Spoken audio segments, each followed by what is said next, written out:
to another edition of Huddle Up with McCabe's Pub and Lounge. We are back downtown on the bricks at McCabe's Pub and Lounge. We're in the Husker Hype Zone.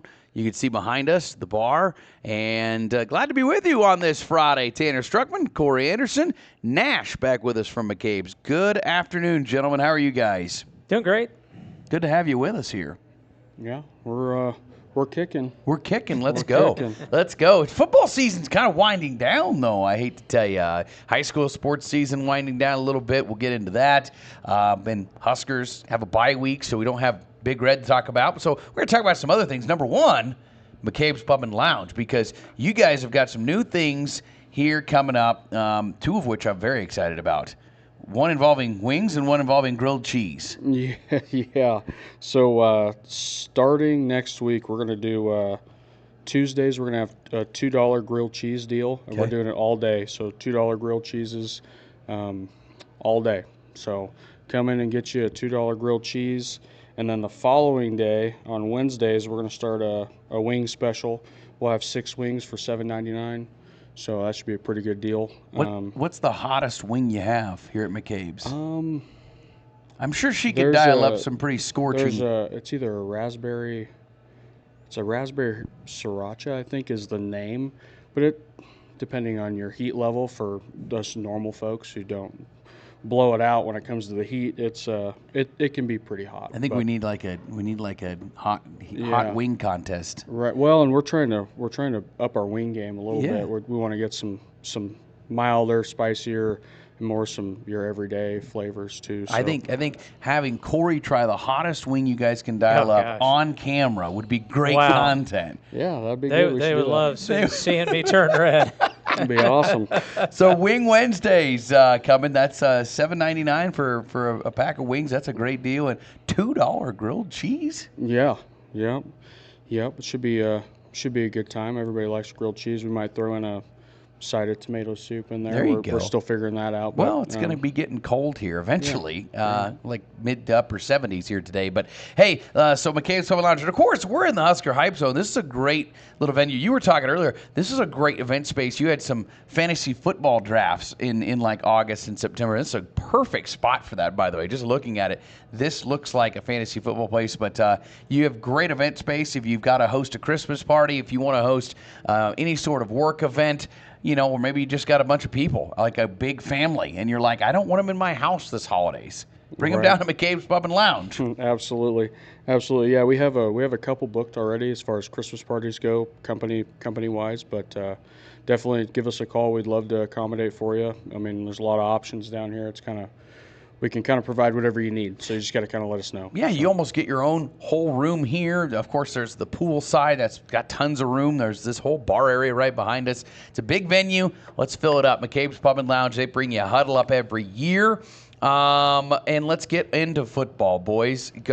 By the way, our picks exactly the same the last 2 weeks. Nash you're on a roll. You're 9-2 over the last 3 weeks for what it's worth. So really? I don't know if you gamble much in real life, but you might want to start considering it. I've been using this as a trial run, actually, since this is free. That's probably if I do pretty good, I might consider it. Then when you put the money down, that's when things will go the wrong way. But I went 2-2, Corey 1-3, and you went 3-1 again with Oregon, the only loss you had there. So running totals, Nash is opening up a bit of a lead on us. 25-18, I'm 22-21, which is like, I think, breaking dead even if you were in Vegas, and Corey at 16-27. And so we're getting down here to the point where, Nash, you're looking pretty good. You could play it safe from here on out and probably win this thing. But we'll get into our picks here in just a little bit. We didn't want to mention high school football, of course. Corey, you had Wallace last week in the six-man ranks, and their season came to an end, unfortunately. Oh yeah, they played Red Cloud very tough. Wouldn't surprise me if Red Cloud ends up winning the whole thing. But Wallace has still a very young team. They only graduate one key player, and so they should be loaded for bear, as they say, for next fall. But they got a lot to be proud of. They played really good last week. Red Cloud will play Southwest, and Garden County. I mean, we were kind of talking about who the closest teams we have are.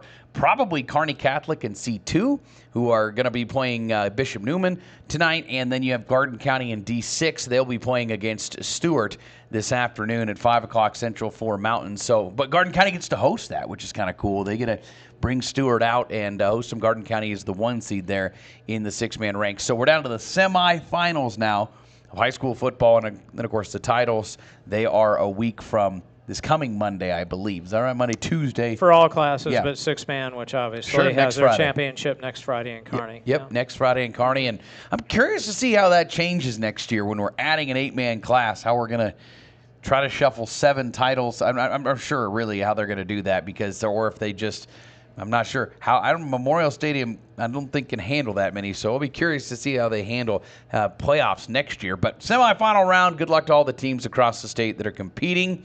And, of course, now we're into, we got a bye week for the Big Red. Huskers got a win, though, last week. I don't know. TJ Lateef did his job. Yeah, I was thoroughly impressed with definitely the first half. If I remember correctly, I think the second half, we don't think we put up much offensively. Is that correct? First drive, we scored, and then nothing after that. Right after that, yeah. But, I mean, other than maybe finishing the game a little stronger, I thought it was played pretty well. I thought it was a game plan for him to succeed. It was like, I thought the game plan was phenomenal. The week of preparation had to have been perfect, because they put him in a spot where he could almost only succeed. They didn't want to make him throw downfield much. They were getting him passes that he felt comfortable with. I thought it was executed. I'm giving him full credit. Executed really well, but I thought the game plan was phenomenal. Yeah, it was tailored to him. It was clear to see Holgerson had a whole week. They worked together. He found out what TJ was most comfortable with. But the mix of plays that were called and the different guys that touched the ball, I just love that. Just spreading the ball around. Those slant patterns. I love those quick little slants over the middle. Okay, so a couple questions. Emmett Johnson, is he realistically going to be in the Heisman race by the end of the season? No, but he should be. He wasn't mentioned at the beginning. Sure. You almost have to be in the discussion at the beginning of the year or in September to have a legitimate shot at getting enough votes. He should be. He's the second leading rusher in the country. Right. And all-purpose yards, he's up there as well. He should be getting a lot more pub. He was added to the Maxwell list, which is probably the second most prestigious offensive award, but behind the Heisman. Yeah. What about, Nash, what do you think? Next year, make your prediction. Who's the starting quarterback in Nebraska? Well, this is where the transfer portal for Nebraska doesn't work in our favor. I feel like in the last couple of years since it's been around, it's worked in our favor. Sure. And now we have a dilemma. Yeah, we have 2 guys that I think the whole state either believes in, or some people might have their doubts either way. But it's one of those things where you don't want to lose either one of them. But one of them's got to play and one of them's got to sit. So it's I don't know. I don't want to say who's going to start or make that prediction. I hope for the best for both of them, and whoever comes out on top, I think we're going to be in good shape out of winning that job. Sure. So it'll be Dylan. Dylan will be the starting quarterback. Whether TJ stays will be dependent on how much of an NIL contract they can get for him. I think if you give him something close to what Dylan's making, he might be persuaded to stay. But then again, if he's got a school come calling that says, we'd like you to be our starting quarterback, he's gone. You can't really blame him for that. But it is kind of an interesting thought that you could maybe throw in some packages for TJ, at the next year. He certainly is a different element. I think they should. And I think a lot of people thought that was going to happen this year, but he was pretty new yet. But we'll see what happens. It's only one game. Obviously, Penn State in 2 weeks. We do not know the kickoff time for that. We will find that out Saturday or Sunday. They put the 6-day window on that. So 2 more games, Black Friday then, and we're just around the corner to the Thanksgiving season. So let's get into some picks. What do you say? Let's do it. All right, we've got Nash got a 3-game lead right now on me. We start with a team that Nebraska will see in a couple weeks and a team they just saw a couple weeks ago. Iowa, who just lost to Oregon, kind of in a heartbreaker. I mean, let's be honest, they were in that game. That was a slugfest through and through.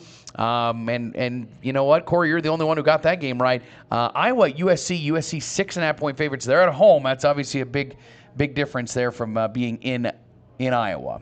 USC's on a roll right now, and I'll go with them to cover that 6.5 point spread. I wouldn't impress me at all, but some of that was the weather. It was just horrific weather that they played in last week. After talking about their offense taking a big step up, and then I watched that game last week, and I'm like, that doesn't look too good, but I think the weather had a lot to do. Sure. Well, look at Oregon's score. I mean, they weren't putting it up. Yeah, and Iowa still has a very good defense, but this will be probably the best offense that they see this year. I would agree with that. And I'm gonna take USC as well. I think they'll cover. Haven't caught many Iowa games, unfortunately, but after watching USC, fortunately, I think they're gonna, you can imagine. Well, I mean, yeah, pretty good defense. As far as making a pick, I mean, I don't want to watch an Iowa game if I don't have to. But we're gonna go USC sweep all across the board here because I've got USC there at home. At least by a touchdown. Oklahoma at Alabama. OU at Alabama. Alabama 6-point favorites against the Sooners. Corey? Oklahoma will cover the spread there. And Alabama may win, but I think it's going to be down to the wire. Okay, Nash? 6-point favorites for Alabama. He's gaming the system here. He knows he's got a 3-game lead, so he's going to play this safe, I think. Well, it's one of those things where if you have any idea what you're doing, this late in the season, I don't know that they're going to be wrong unless they change the spread. But I have to take Alabama. I think they're going to take care of Oklahoma. At home, Alabama. I've got Alabama winning in this one. Winning at home, it's 6 points is a lot, maybe, but I think that spread could be higher at home there in Alabama. But let's go to Texas, Georgia. Obviously, a huge game. Georgia 6-point favorites. They're at home. Another one in the SEC. It's kind of interesting. You've got your old Big 12 teams here against the staples of the SEC, and monster matchup in Georgia. 6-point favorites at home against Texas. Well, they're both right now in the college football playoff, right. The latest one that was announced. So if you're looking at who needs it more, Texas probably, although I'm not sure they'd fall out if they lost. But I'll go with the Longhorns here. I think it'll be a close game. I still think Georgia will win, though, but I think Texas will make it close. I got Georgia. I think they'll cover. I had the same exact thing as you, Nash. I was picking Georgia all the way on this one. You're sticking with your roots there of the Big 12. Well, it's not so much, roots and all that. I mean, I hate Texas for that, for what's that worth. But I just think they have a pretty good chance of pulling an upset. Georgia's kind of up and down. They kind of play down to their competition. So, I mean, we'll see how it plays out on Saturday. I love this one right here. Kansas City Chiefs in the NFL. 4-point favorites in Denver, which, I don't know, 3 weeks ago, I think most people will be pretty surprised that they are 4-point dogs at home. Kansas City's turned it on a bit, but Denver finds ways to win usually. And at home, this is an interesting one that 4 points is a lot to me for this game for Kansas City.